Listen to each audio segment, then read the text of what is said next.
Welcome to Unfixed. This podcast explores the intersection of artificial intelligence and the institution of higher education. I am Zach Justice, Professor of Communication Studies and Director of Faculty Development. I am Nick Janos, Professor of Sociology. We are employees of Chico State and we will discuss some of our work, but this podcast is not affiliated with Chico State and the views expressed here are not representative of the university. Unfixed is just part of our portfolio. Check out our writing at meltsintoair.org and subscribe to our twice-a-month newsletter where we run down the top AI news stories and connect them to higher education. Nick, how are you doing on this fine morning? I am doing great. How are you, Zach? I am doing good. I'm excited to be doing this recording. What are we talking about today? Well, we thought we'd do something a little different, maybe a little fun. You and I have long had this mantra that, sort of contrary to popular belief, generative AI didn't break higher ed. Rather, it largely exposed what has already been broken, frayed, and obsolete. So in this episode, we're going to explore that idea in greater detail, but we're going to do it with a little bit of a game that'll be coming up a little bit later. But first, let's step back and think about the kinds of things that we could already see now in looking at through the lens of generative AI that have already broken. And we're each going to share an example. And, you know, listener, you may have your own examples. We'd love to hear from you on that too.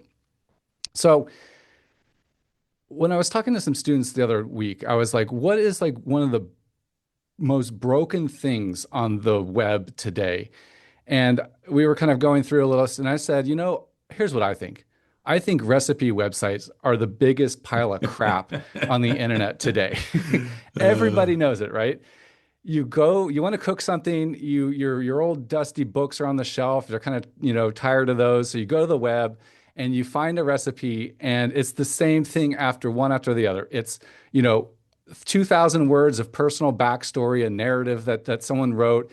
You have ads popping up everywhere, scroll jacking, controlling your screen. You can't even scroll down. You have to scroll down like forever just to get to the ingredient list. I mean, it is a total nightmare. And oftentimes you skip past something that was really important along the way, and then you're like, I don't even know what temperature to turn the oven to. Yeah. And just the other day, my daughter was baking a cake, and I said, here's a recipe for whipped cream. And I sent it to her, and she's like, Dad, there's no recipe here. I don't know what you're talking about. And I like scrolled down and forever, and I sent her a screenshot on her iPad so she could look at it. But we kind of had this feeling, but we all lived with it up until, generative AI. So a few months ago, I was looking for a recipe. I looked in my cookbooks, and I looked in the fridge, and I knew we had a third full bottle of heavy whipping cream.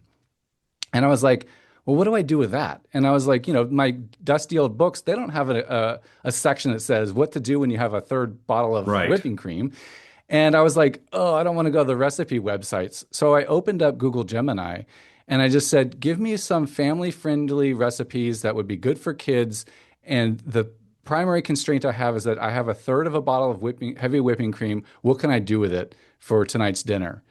And within, seconds, as you can imagine, it popped out 3 recipes and gave me some reasons why they might work for my needs. And all of them included exactly how much I needed to use for my whipping cream that we didn't want to just throw away. And I picked one. I kind of ran it by the family, and they're like, yeah, that sounds pretty good. So I had no idea what to expect cooking these things. And I'm cooking it. I'm just like, is it going to work? And sure enough, it turned out to be a really fantastic recipe that Gemini created for us. That so much so I've saved it, and it's very simple. Like, it just had the ingredients, Zach. It just had the instructions. Nice. And that was it. And in that moment, I was like, I see. Something like this is the thing we're talking about, that recipe websites have been broken for a long time, but we just learned to live with it and deal with the pain point. But here's this new tool that can just in real time create you a recipe and show you, how broken the old system was, and actually what kind of cool things you can do with the new system that weren't even possible before. Nick, I think that's such an interesting example, especially because there was that sort of media flare-up a couple of years ago because the early version of Google's AI system, remember, it was telling people to do things like glue the toppings to the pizza and stuff like that. And so it is an interesting way that this sort of highlighted how busted those things were, but also the evolution of it, such Yeah. that like you felt comfortable Hmm. go ahead and cooking that, even though it probably had, like brick chunks of brick in the recipe or Yeah, something no, like that. yeah, that was, yeah, exactly. It showed how far these systems have evolved in the Yeah. 3 years or so since they've been out. So, what's your example, Zach? Yeah, so I have a different one, a absolutely everyday, multiple day practice for a lot of this, and this has to do with search.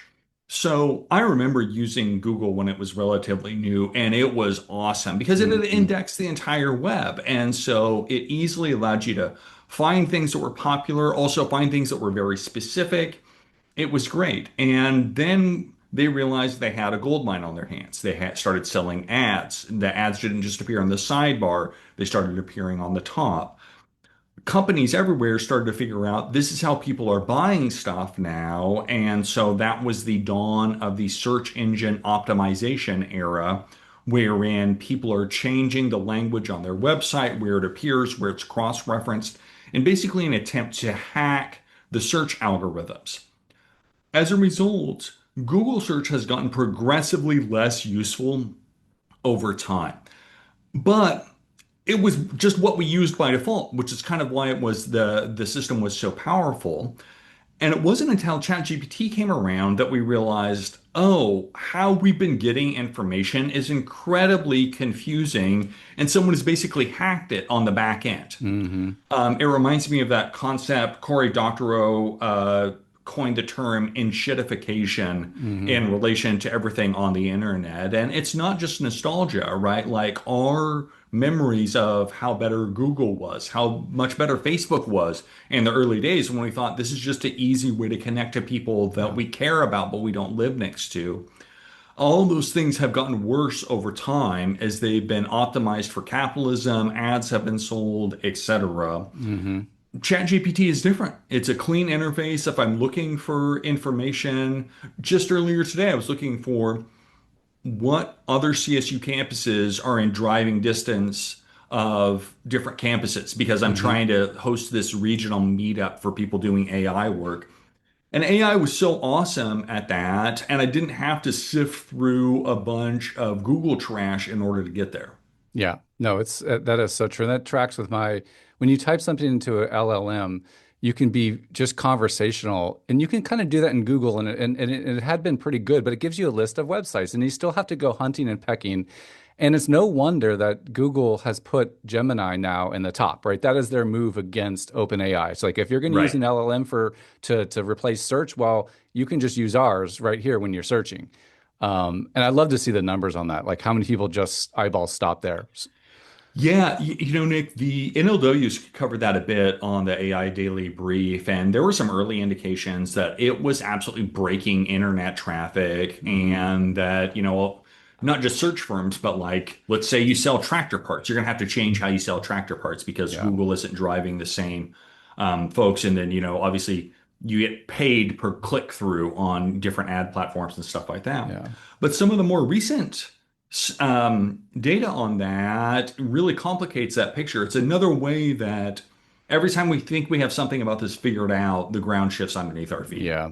And just to be clear here, like the death of cooking websites and search is sort of indicating how broken the web is and how decayed and dying it had already become. And we're going to lose a lot when that goes away. I mean, though we'll lose a lot of terrible websites, that's for sure. But there is that dream that people in this sort of 40, 50-year-old age bracket are like that were raised in the 90s and early 2000s of that the power of the web, but it's kind of I think that door is sort of closing for better or worse with the advent of LLMs. So listener, those are just our two examples.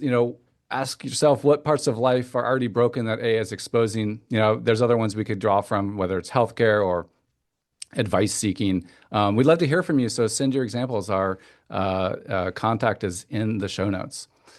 So let's transition, Zach, to a game. We're going to play What is Already Broken, the University Draft. So we're going to um, bring this discussion to higher ed instead of just talking, we're going to sort of fantasy sports style do a drafting game where we each draft our top 5 things that AI exposed that were already in a state of decay or broken before the advent of the modern LLMs.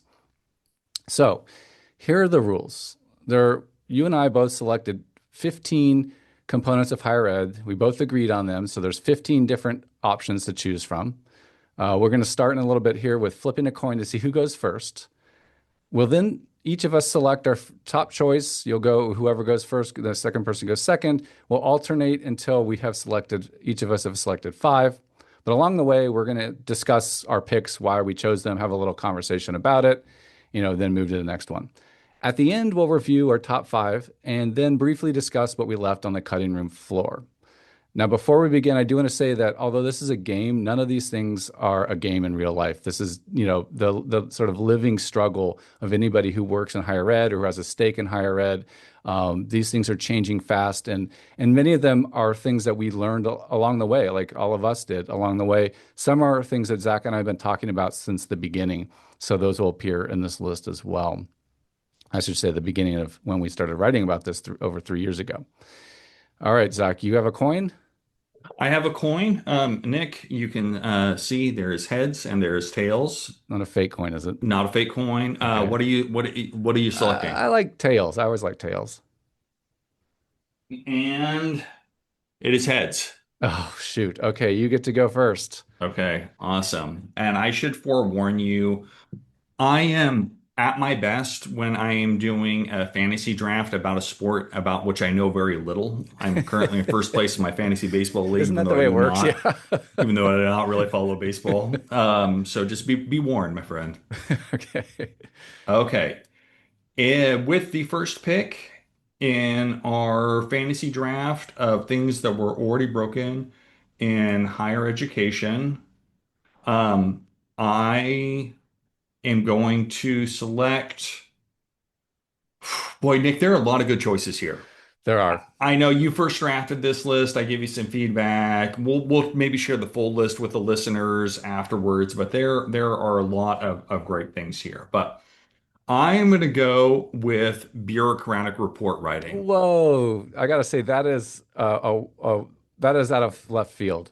I'm gonna just Yeah, say that. and maybe it just reflects my current position, which involves a lot of bureaucracies and a lot of report writing. You got this little Yeah. pile of money, you got to write something for us. But bureaucratic report writing is kind of genre writing. So it's what we do when we're doing assessment reports or grant reports. And this is the kind of thing that I think if we had reflected on it before, we would have realized we're doing a lot of copying and pasting. And Hmm. why is it that we're taking this data that's already neatly arranged in a table, and why are we feeling obligated to write 2 paragraphs about this data when whoever's reading it, if anybody reads it at all, is probably just glancing through the table? Hmm. AI is really good at basically genre writing. If you feed it a couple of existing assessment reports, enter in some new data, it's going to crank out some prose that's perfectly acceptable, which sort of begs the question, why are we doing that in the first place? Yeah. Yeah, I totally agree. I will admit that this was in my top 5. Yes. So you beat me to that. Okay, so let me put a few things here, and I'm going to go next. Well, I'm going to be a little bit boring. I'm going to go with the obvious, and my top one is credentialing and the degree itself. That's not surprising that, as higher ed is having a full-blown crisis across the board from all different kinds of angles, from affordability to legitimacy and enrollment and all that stuff. I think, as we've argued before, that AI is really kind of like coming in and knocking it over the head when it's already down. And one of the first things that it's signaling is, what is this credential even worth? Tied, of course, to widespread use of AI. And so it's tied to some of these other ones like assessment. Like, how do we even know what students are good at, what they know? We can't get a good baseline on that. So it really kind of calls into question the degree itself and the credential itself. So that's my number one. I appreciate that, Nick. It definitely resonates, especially with some of the more powerful sort of critiques or observations. I think we all remember that New Yorker or New York Magazine essay from last year about the ChatGPT unraveling, quote unquote, the entire academic project. So, Hmm. yeah, strong pick. I did not have that on my list, and I'm going to try and do a little bit of strategic drafting here. I'm going to try and pick another thing off your list. I'm going to grab writing proficiency. Oh, you bum. Okay, that was my number two. I can just admit it now. Okay, Yeah, tell me about it. writing proficiency. I'm going to actually share this with a brief anecdote. Nick and I went to give a presentation to a committee on campus that oversees assessment of undergraduate education programs. And we talked to them about how we had to make some accommodations because of AI. And there's large variance across classes about engagement with the technology, especially around writing. And something somebody pointed out in the meeting in real time, which I hadn't really thought of before, was well, that was already the case in terms of policy inconsistency across classes. So if Nick's teaching a writing class and he does scaffolded assignments and infinite revisions, a student can turn in their writing as many times as they want until they get an A. And I have one assignment that they receive zero feedback on and they have to do at the end of the semester, almost guaranteed the end product, which is what we end up assessing for something like writing proficiency, is going to be better in Nick's classes than it is in mine. But then we kind of lump all that stuff together. And I hadn't thought about that historical divide until it was brought up in that meeting. But it is a way that writing proficiency as a concept was already fractured, but AI has definitely broken it in a way that I think was almost immediately evident to anybody who used a large language model. Yeah, no, it's definitely, there's so much to say about this one. I even remember once years ago, I was on academic senate here at CSU Chico, and we were in the curriculum committee at the Senate level, and they were talking about writing proficiency, and someone said, "Yeah, the students only have to get a C minus or better to be proficient at the university level." I think I'd already had heard that, but there were other people who were just like, "Wait, what? Like that's the bar?" Right. And not yeah. So there's a lot to say about that one. Well, and I feel the pain on that one too. and Nick, you remember better than I do. How old is the policy that governs writing from the state? Yeah, it's from the 1970s. So we're Beautiful. still assessing writing proficiency with standards that were set in the 1970s. Yeah. Yeah. All right. I'm gonna go with something because we gotta shake it up a little bit here. I'm gonna go with something that may not have, maybe it would made your list, but it's kind of a little bit of an odd one for my number two. But I'm gonna go with personal statements and cover letters. Nick, you dog, that was my next Are pick. you serious? I had absolutely starred that one. You are making a run here. Go for it. Okay. All right. Well, I got you back. Oh my God. I mean, these personal statement and color levers, I mean, as someone who's had to write them myself when I was an undergrad to applying to grad school, and my first draft was so bad, my professor who I gave it to comment on, basically didn't, there was not one word that wasn't marked in red or something. It's like, but these things have become such a genre, a trite genre of just the same thing. Anyone who's served on a committee for scholarships, I mean, there is the way that the students had sort of gamed the writing of these, and it's not really their fault because there was so much writing on this, right? As SATs waned and got critiqued, as grades were also subjected to, well, what is a student? They're not just their grade, right? They're a person. That the onus on your worth as a student, or to get into school, or to get into college, or get a job, or whatever it happens to be, to get in grad school, was placed onto the personal statement and cover letter, that they kind of became a caricature of their original intent, right? And now with generative AI, it just blows it out of the water, I think. So it was already something that most of us could see was like a frayed, dying genre. Today is just a few presses of a button there. Yeah. Yeah, and that's another area, Nick, where I have a folder in my Google Drive with basically like every cover letter that I've ever written. When I'm Hmm. applying for a fellowship or when I have to describe work that I've done or a job that I'm applying for. And those things all get like mished and mashed together. And, we still have this idea that you're like sitting down and the prose is just flowing from you as you're Hmm. describing your qualifications for something. But like in practice, that's never how that's works. Yeah. Okay. All Strong right. choice. Like I said, definitely took one off my list. For my next choice, I am going to go with retention, tenure, and promotion Ooh. policies. Okay. So, this one, I already did basic report writing, so I don't want to talk about the generation of the actual reports here. And that's something that Nick and I were on a committee this year trying to figure out, especially in relation to large language models.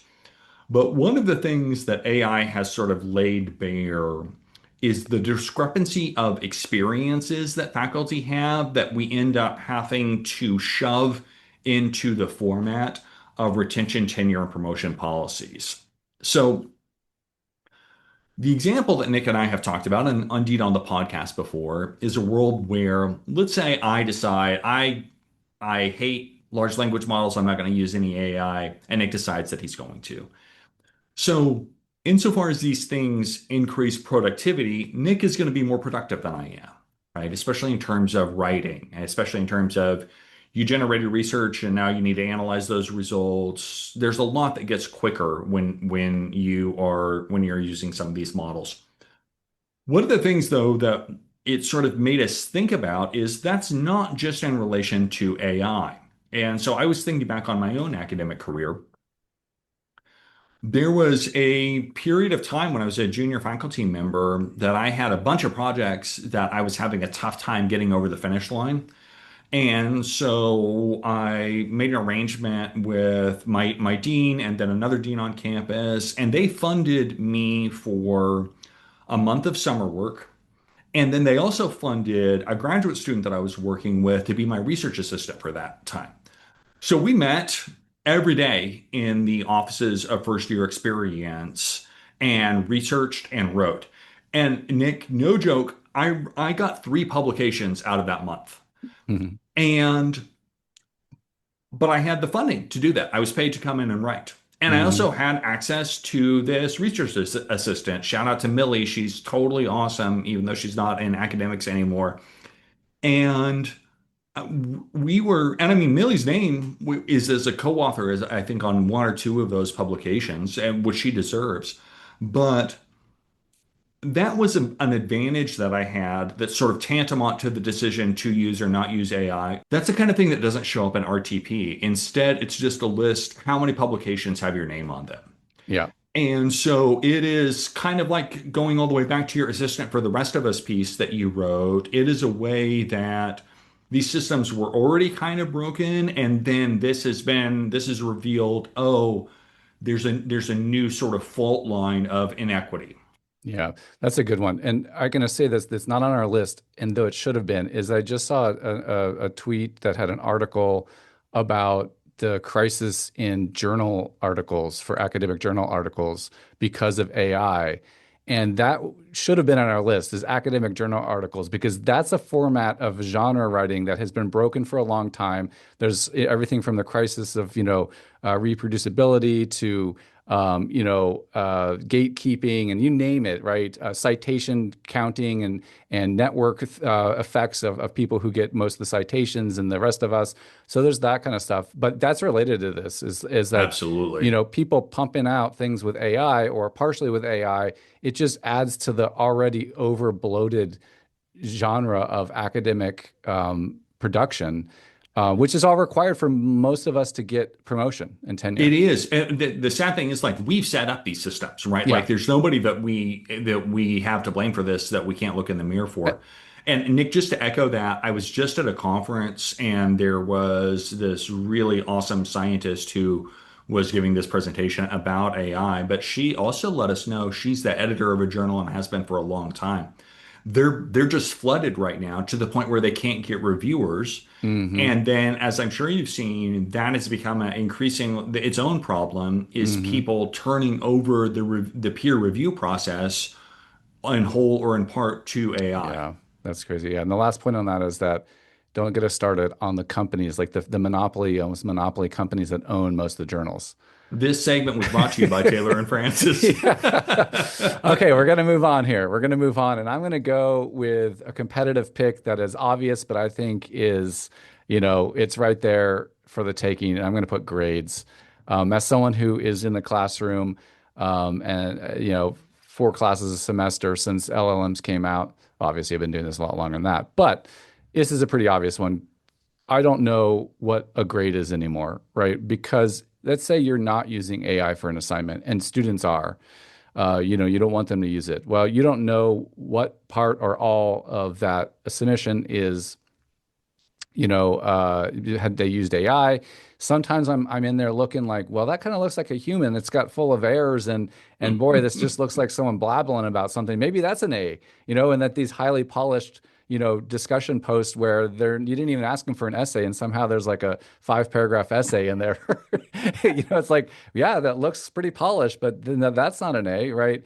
And if you're using AI, then is it, how do you even assess something where they're using the tool to help them? So all the baselines of grading have kind of like have been shown to be frayed and broken. There was already problems with grade inflation and credentialing and all sorts of ways of just getting students through. I think now it's even more like, I sometimes think, well, maybe we would be better off with a pass no pass. It's sort of like an effort-based system, as opposed to a product-based system. And that's also, I'll be honest, that's a lot of what my grade books look like these days. There's the students who just stop doing stuff or don't do things, and there's the students who do things. Nick, I was just going to add before you did the discourse about grade inflation has reached a fever pitch this year. There Hmm. was a study that came out of Harvard about the number of A's or percentage of A's that are granted by the institution. And it is absurd to the point where that's almost just if you don't get that, it's equivalent to not passing, Hmm. right? And I'm not even clear if having a particular GPA is particularly helpful for anybody other than maybe us when we're thinking about graduate school. But Hmm. like if I'm hiring somebody for a sales Yeah. position, do I care if they got a 3.0 or 3.5? I don't know if that even registers. Is that even something that employers, look for? I mean, maybe in some jobs, but Yeah, I mean, I mean, there are still jobs that they require a transcript, okay. right? And so Hmm. that's there, but I almost think that that is more proof of credential rather than let me check to see what grade you got in first year English. Yeah. Yep. All right. What do you got, Zach? What's Okay, I am taking one that I have long ooh. loathed, discussion participation.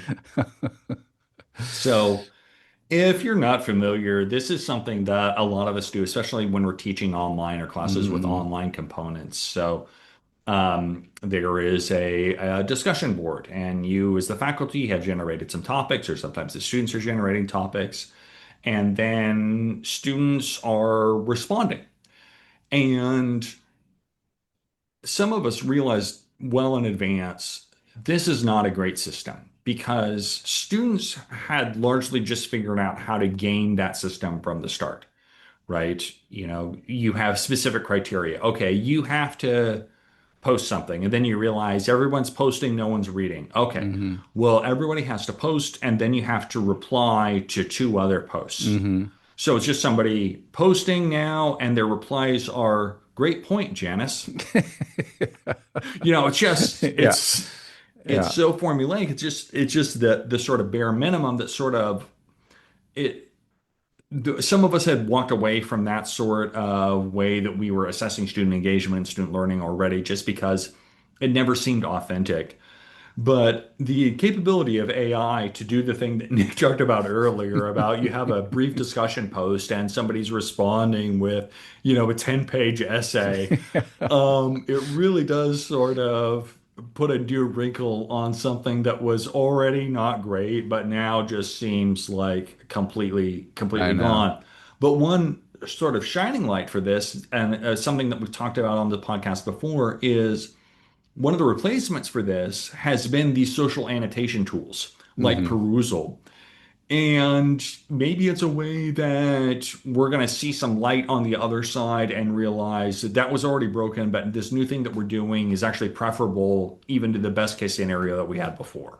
Yeah. And this one, as someone who teaches a lot asynchronously, and you can listen to our great episode on that topic, it is one of those ones that I kind of, as much as it was broken, and you're right, it was a total game system, it was one of the few avenues of social interaction. And there were times and there were people who actually interacted and talked on the discussion, or they found each other, had similar interests, and they contact each other offline. Um, but I've moved a lot of that socializing type of part to Pronto, which is a real-time messaging platform for education. Or I mean, you could use it for other stuff, but we use that here at Chico. And it's kind of like a text message for the class. And I've gotten a lot more traction of like, hey, it's snowing here and we're under 3 feet of snow, and then everyone's like, well, I hope you're safe, that kind of stuff, right? Right. And so yes, I do see where it's kind of sad that it's gone, but it was completely broken. All right. Where am I going to go here? I'm going to go to one that, well, we have written before, but I think it's a little bit of an odd one. But I'm going to go with advising. So I got to say, we'll pat our backs a little bit here. Is that very early on, I think literally like that first time we were using it, which we kind of mapped out everything that we saw that was going to change. One of the ones we actually identified in those early times was advising. Now, there's always been, advising kind of bots, but these bots were based on older kind of systems, maybe akin more to like something like Siri or Alexa that have like databases. But once LLMs and generative AI came in, we saw pretty clearly like there's a problem with advising in that there are so many students and the student to advisor ratio is off. And that at the faculty level, like departmental advising had long been handled by faculty who more or less were not very good at it at times because it's not their wheelhouse. They didn't put a lot into it, and you don't really get a lot of credit for it. You're not publishing, you're not teaching. Service is a very small part of our tenure and promotion. So, kind of half-assing it. And so the idea that you could have a generative AI trained on the base level of advising. So a student on Friday night at like midnight has an idea of like the next semester, they got some anxiety. Could they get their answer? Could they get an answer to their question by interacting with a low-level advising bot trained on the university data? And Zach, you actually built one of these. We wrote about it. We had some really high-level meetings with the advising people here at Chico, and you can listen to our episode on that. But one of the things that I took away was that advising had already been going through its own existential crisis before LLMs and was moving in a direction of like, hey, the goal really should be not to just answer rote basic questions for students and get them out the door, but to actually have time to treat them and spend time with them on a human level as like a way to understand their development as a student and as a person. And that would mean that they would have to find a way to get rid of some of that base level advising, and LLMs might be a tool to do that. So in the time since that episode aired, there has been continued development of LLM advising bots. It's sort of start and stop here. But yeah, that's my pick for my number four. I think that's really strong, Nick, and we don't need to go into all the stuff that we did in that episode. But yeah, there are a lot of ways that advising as it was not great. But yeah, we'll sort of cross-reference that episode rather than reliving it because we're running a little bit longer than normal here. Okay, for my final pick, I'm going to make this a very personal one. I'm going to go with student learning outcomes. Mm, And this is not to say that all student learning outcomes are broken, but there's a specific type that was broken before, and there's definitely a lot that have been broken with the advent of ChatGPT and other large language models. And I'm just going to tell a brief bit about this and call it good. When I run the AI retrofit, one of the first things that we do is have the faculty map out, here are my assignments, here are my student learning outcomes, here are the assignments that are connected to the outcomes, here are the activities in the course that are connected to outcomes. And most of the time, we are encountering faculty that have an assignment that's not attached to an outcome or an outcome that doesn't have anything in the class about it. And then, I sort of jokingly say almost every time we do this, well, we've just encountered our first problem and it doesn't have anything to do with AI. And it's because student learning outcomes are oftentimes handed to us by our peers, by a university-wide committee, or even by the state. And then we're told these are the student learning outcomes for the course. But then we teach the course however it is that we teach it.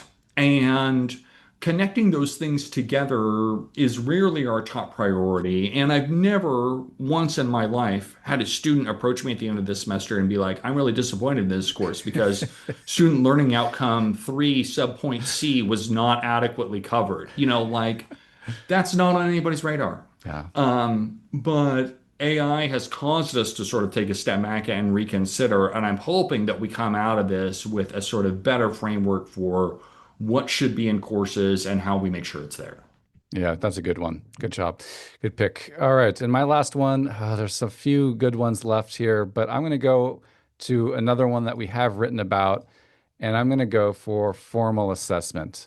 Nice, We've Nick. written and I think we've probably even done a podcast on this one.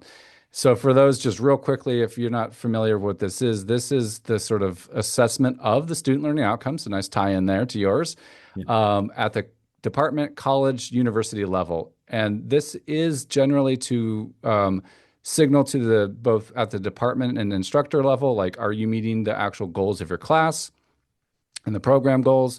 At the college, is the college, training students to meet the learning goals that the college has set forth? And at the university, essentially, whether it's writing or other SLOs, are you meeting the goals of the university? And especially, are you doing enough to continue accreditation? So there's a lot at stake here, but nobody cares and nobody likes it at the faculty level. It seems like one of those things that the bureaucrats or the people in the higher up positions are always like, okay, it's assessment time, get your reports in. And it is one of those things that, it does seem like busy work, and there's no tangible like connection between what the reports say generally and what the college or university is doing. It's not like the president and provost get the report and say, okay, steer the ship. We're not doing enough of SLO4. We're making, Right. there is probably, I think, some of that somewhere maybe, but a lot of it just seems like you're putting work into a file cabinet somewhere. Yeah, Nick, I think about this a lot, and like I said, with the tie into student learning outcomes, because years ago there was this person, I cannot remember their name, but they were sort of a leading figure that did this kind of work nationally.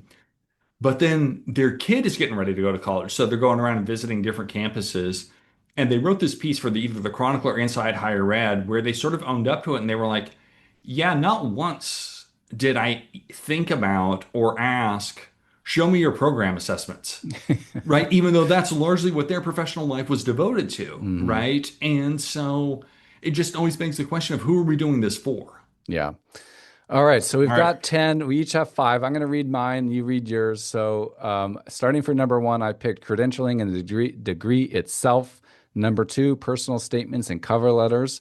Number 3, grades. Number 4, advising. Number 5, formal assessment. Nick, strong team Yeah, overall. I think so. A little heady, going with credentialing and the degree itself as your first pick. I mean, that's galaxy brain stuff there. It That's is. But, on the other hand, you could say mine's a little bit more conventional. Let's look at yours. okay. So I have bureaucratic report writing. Wonderful opening. Thank you. Really sucking the listeners in with that one. Writing proficiency, retention, tenure, and promotion policies, discussion participation, and student learning outcomes. It's a good list. That's a good Yeah. list. Yeah, And there's we a did lot. leave some things on the cutting Yeah. room floor.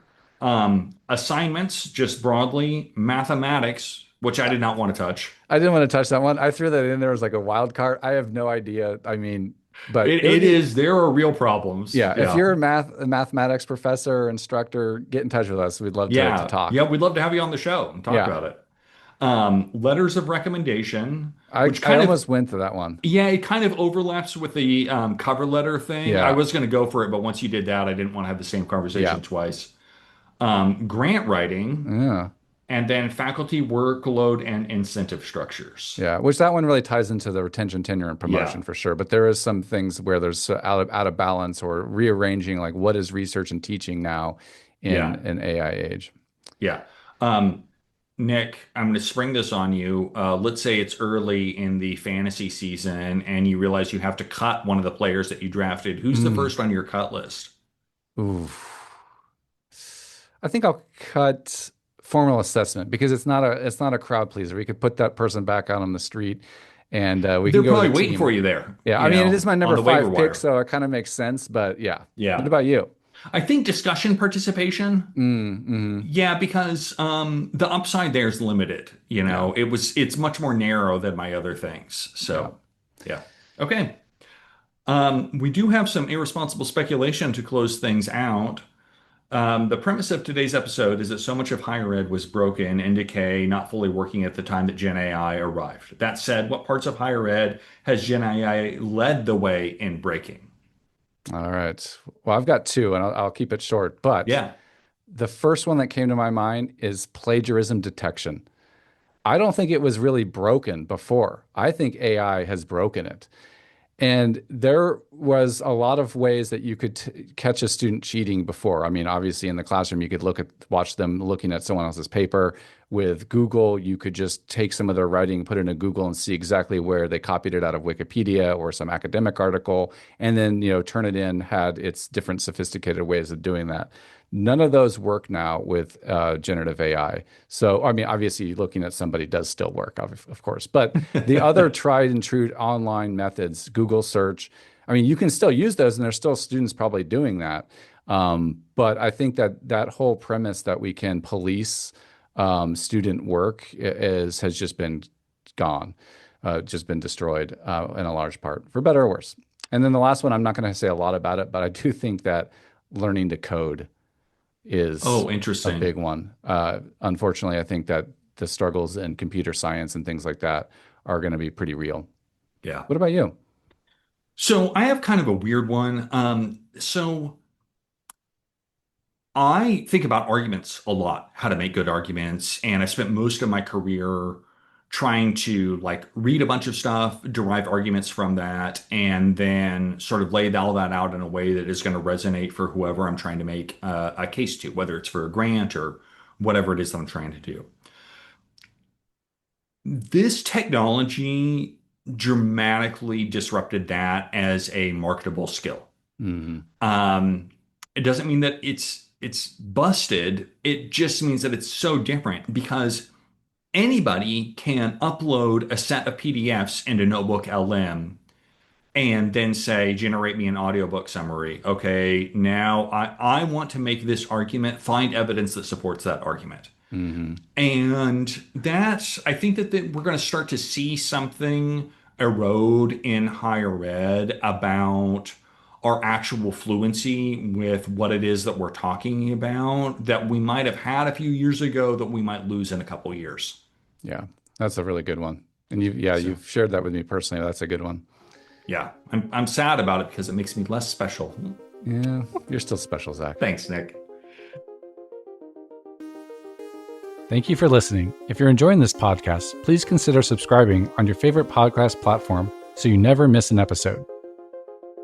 You can find our writing on meltsintoair.org and on LinkedIn, Zach Justice and Nick Janos. Find these links and more in the show notes. If you have feedback or want to share an idea, email us at unfixed@meltsintoair.org. Thank you to Jamie Gunderson for producing and editing the show.